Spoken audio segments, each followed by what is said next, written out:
अस्सलाम वालेकुम दोस्तों, तुसी वेखदे पियो पाक पतनकास। मैं तुहाडा दोस्त अहमद फराज।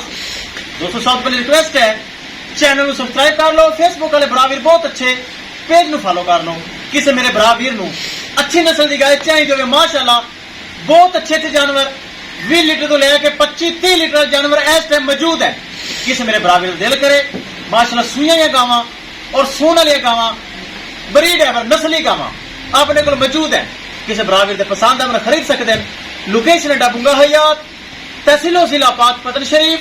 मोबाइल नंबर है साडा 0300 पूरा 8754 743। व्हाट्सएप नंबर भी यही है जी, तो लोकल नंबर भी यही है।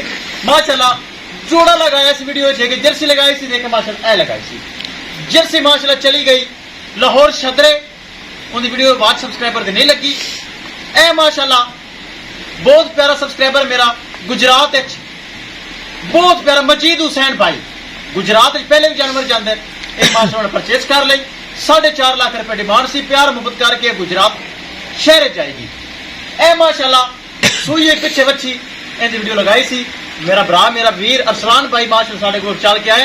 पहले 2 दफा आए साढ़े को जानवर लेके गए फैसलाबाद शहर को खुलने वाला हूँ माशाल्लाह फिर आए ए माशाल्लाह फिर परचेज कर ली। गलबात करांगे फिर करेंगे लोडिंग। आओ भाई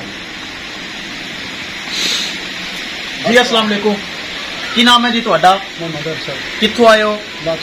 लाठियां फैसलाबाद खुरड़े वाला। पहले साढ़े को कितनी बार जानवर लेके गए जी?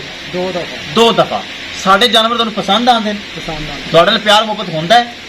अज फिर तुसी आए जे माशाल्लाह ए सूई पिछे बच्ची तुस तो माशाल्लाह चुवाई भी नहीं की ना एतबार किया तुसी क्या जान दो इसी तरह ही है। ये माशाल्लाह तुसी खरीद ले तुहाडे प्यार मुहब्बत होया वेखन का मतलब यह है ब्राह्मण सुनान का कि इत्थे कोई भरा आवे तुहाडे फैसलाबाद तो अगे पीछे किसी किस्म का कोई धोखा फराड ते कोई नहीं।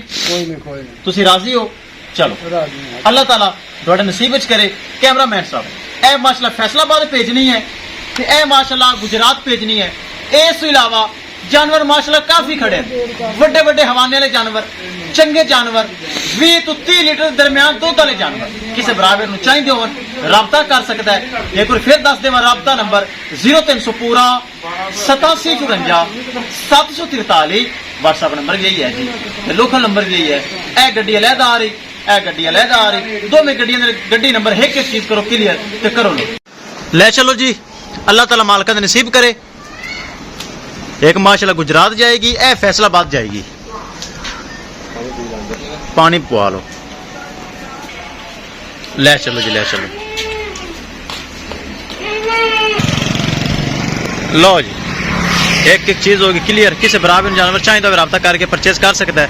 इंशाल्लाह दोस्तों मिलांगे एक नई वीडियो के नाल। अपने फराज दोस्त दे इजाजत अल्लाह ने के।